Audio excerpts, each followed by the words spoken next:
ARY digital کے drama serial سزاوار میں ہم دیکھتے ہیں کہ علی کو مل گیا ہے مدیحہ کا ATM کارڈ۔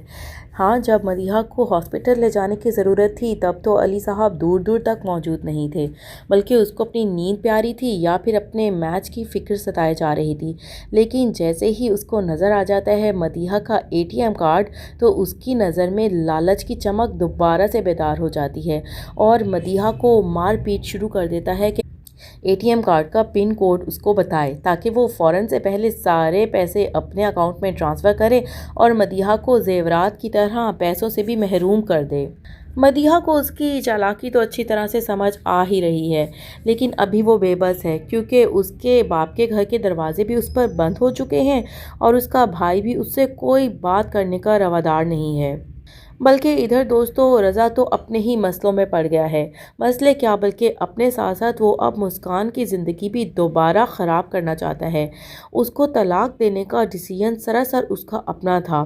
جو کہ بے شک اس نے غصے میں لیا تھا، لیکن عقل سے کام تو اس وقت بھی چلایا جا سکتا تھا نا۔ اس کی محبت سڈنلی کہاں غائب ہو گئی تھی اور اس کو اپنی بہن اور سنبل کی چالاکیاں بھی نظر نہیں آئیں، بلکہ مسکان ہی قصوروار نظر آئی اور بغیر کسی تفتیش کے اس نے اشر کے بھی کردار پر اتنا بڑا الزام لگا دیا۔ لیکن شاید اب سنبل کا اصلی روپ دیکھ کر کچھ نہ کچھ اس کے دل میں بھی گمان تو کھٹک ہی رہا ہے اور اس کا بدلہ وہ اس طرح سے لینا چاہتا ہے کہ اپنا گھر تو خراب کرے گا ہی، ساتھ ہی وہ مسکان کا گھر بھی خراب کرنا چاہتا ہے۔ دوستو مسکان کے دل میں اب رضا کے لیے ذرا برابر محبت نہیں بچی ہے، وہ تو بلکہ پچھتا رہی ہے اس وقت کو جب رضا کے پہلے بھی ایموشنل ٹریپ کرنے پر اس سے نکاح کرنے کے لیے تیار ہو گئی تھی۔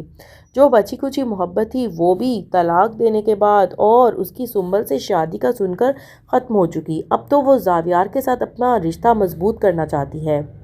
لیکن اس سے بڑی غلطی یہی ہوئی ہے کہ زاویار جیسے اتنے ٹرسٹ کرنے والے شوہر کو اور اتنے محبت کرنے والے انسان کو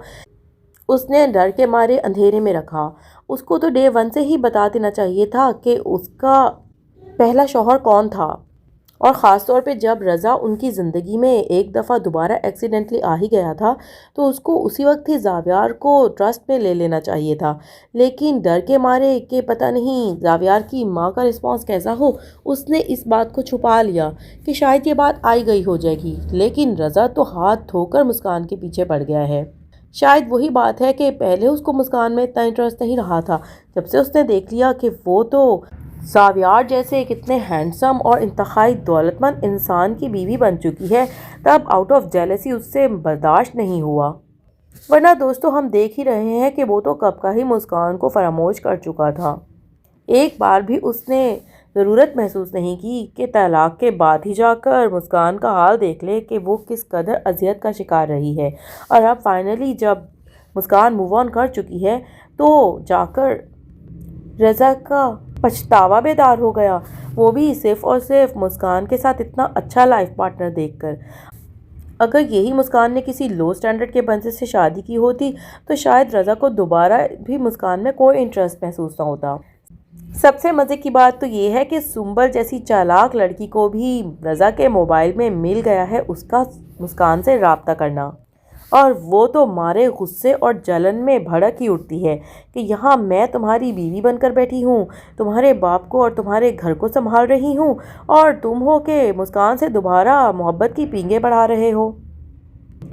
جبکہ رضا اس کو حیرت سے دیکھتا ہے کہ کب اس نے اس کا گھر سنبھالا اور کبھی اس کے باپ کی ذمہ داری نبھائی، بلکہ وہ تو بار بار اس کو احساس دلاتا رہتا تھا جب اس کے فادر کی طبیعت کافی خراب تھی کہ ایٹ لیسٹ ان سے دوا کا ہی پوچھ لو، اگر تم کھانے کا بھی نہیں پوچھ سکتی، چلو کھانا بھی ملازمین بنا دیں گے۔ تو سنبل تو فوراً گھر چھوڑ کر اپنی ماں کے گھر چلی گئی تھی کہ اس کے ابو نے تو اب یہ ٹراما ساری زندگی برداشت کرنا ہے، وہ کیوں اس گھر سے لگی بندھی رہ جائے۔ کیونکہ صاف ظاہر ہے دوستوں کہ سنبل کا بھی پورا انٹرسٹ صرف رضا کی دولت میں ہی تھا۔ اب تو اسے اس کے ہینڈسم ہونے میں بھی کوئی دلچسپی نہیں ہے، کیونکہ اندر ہی اندر وہ سمجھتی ہی ہے کہ رضا کو اس میں کوئی دلچسپی نہیں ہے، تو بس اس کو اب یہی ٹارگٹ ہے کہ جتنا زیادہ رضا کی دولت اڑا سکے اڑا لے۔ لیکن جیسے ہی اس کو رضا کے موبائل میں مسکان کے میسیجز نظر آتے ہیں وہ تو غصے میں بھڑک اٹھتی ہے۔ رضا تو مانتا نہیں ہے تو اس لیے وہ منہ اٹھا کر چلی جاتی ہے مسکان کے گھر، اور مسکان کے گھر میں جو وہ ہنگامہ برپا کرتی ہے اس کی ساس تو پہلے سے ہی مسکان سے اتنی بدظن ہے اور مسکان بھرپور کوشش کر رہی ہے ابھی تک کہ ان کے دل میں جگہ بنا لے، اور ایسی صورت میں سنبل ان کے گھر پہنچ جاتی ہے جبکہ دادی بھی عمرہ کرنے کے لیے بیرون ملک روانہ ہو چکی ہیں اور نہ ہی زاویار کا بھائی گھر میں ہے۔ تو وہ جا کر ایک کی چار لگاتی ہے اور مسکان کی ساس کے سامنے کہتی ہے کہ مسکان ابھی تک اپنے پرانے شوہر کا پیچھا نہیں چھوڑ رہی، جو کہ اب میرا شوہر ہے، یعنی میں اس کے پہلے شوہر کی بیوی ہوں اب، جو اسے طلاق دے چکا ہے اس کے کردار کی وجہ سے اور مجھ سے شادی کر چکا ہے۔ مسکان تو شاکڈ ہو جاتی ہے یہ سن کر کہ یہ لڑکی کہاں سے منہ اٹھا کر اس کے گھر آ گئی جس نے پہلے بھی ان کی زندگی میں زہر گھول دیا تھا۔ لیکن دوستو، مسکان کی ساس کے ہاتھ تو خوب راز لگ گیا، ان کو بھی موقع مل گیا اور وہ خوب سناتی ہیں مسکان کو اور دھکے دے کر باہر نکال دیتی ہیں گھر سے۔ اور جب زاویار گھر واپس آتا ہے تو اسے جھوٹی کہانی سناتی ہیں کہ مسکان تو رضا کے ساتھ روانہ ہو گئی۔ زاویار برداشت نہیں کر سکتا کہ ابھی تو مسکان سے اس نے ٹرسٹ کی بات کی تھی، کیا اس کو اتنا سا بھی ٹرسٹ نہیں رہا زاویار کی محبت پر اور اس رشتے پر؟ یہاں پر وہ بھی بدگمانی کا شکار ہو جائے گا۔ دوسری طرف ہم دیکھتے ہیں کہ سب سے اچھی زندگی گزر رہی ہے اشر اور دامیہ کی،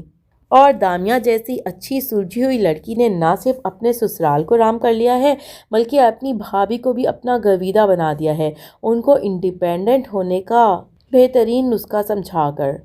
بالکل دوستو، ایک انڈیپینڈنٹ عورت کے پاس جو طاقت ہوتی ہے وہ دنیا کی کسی اور عورت کے پاس نہیں ہوتی۔ دامیہ کی بھابھی عروج بھی اب بہت اچھی ہو چکی ہے اور اپنی محنت سے ڈیزائننگ کر کے اس نے کافی پیسے کمانے شروع کر دی ہیں، اور اس کو یقین ہی نہیں آ رہا کہ وہ بھی اپنے پیروں پر کھڑی ہو گئی ہے اور ظفر جیسے نکمے شوہر پر اب اس کو انحصار کرنے کی کوئی ضرورت نہیں ہے۔ اپنی ساس کے ساتھ بھی عروج نے کافی اچھے تعلقات بنا لیے ہیں، اور ادھر ہم دیکھتے ہیں کہ کس طرح سے خوشبو دوبارہ ہاتھ دھو کر علی کے پیچھے پڑ گئی ہے کہ علی اس سے شادی کر لے، اور علی کو اس کی ماں نے دولت جائیداد کا بھی کافی لالچ دے دیا ہے کہ اس کو موٹر سائیکل کے ساتھ ساتھ گاڑی بھی دی جائے گی جہیز میں۔ علی کو اور کیا چاہیے، اس کو مدیحہ سے تو وہ کچھ بھی نہیں ملا جس کے سہانے خواب اس نے دیکھے تھے، اس لیے وہ تو فوراً ہی تیار ہو جاتا ہے خوشبو سے شادی کرنے کے لیے اور اس کو لے کر ہوٹلز میں گھومتا ہے اور کہتا ہے کہ بس تم ہی سے مجھے شادی کرنی تھی، پتہ نہیں مدیحہ نے درمیان میں آ کر کہاں سے اسے پھنسا لیا۔ دوستو، دیکھتے ہیں کہ مدیحہ کا بویا ہوا وہ کاٹے گی یا کیا نیا ٹویسٹ آ جائے گا ڈرامے میں۔ فی الحال تو وہ بھی اپنے باپ کے ساتھ صلح کرنے میں بہت خواہش رکھتی ہے، لیکن وہاں بھی یقیناً سنبل اسے واپس پاؤں جمانے تو نہیں دے گی۔ ڈرامہ سزاوار میں آگے کیا ہوتا ہے جاننے کے لیے ہمارے ساتھ رہیے گا اور ہمارے چینل کو سبسکرائب کر دیں۔ شکریہ۔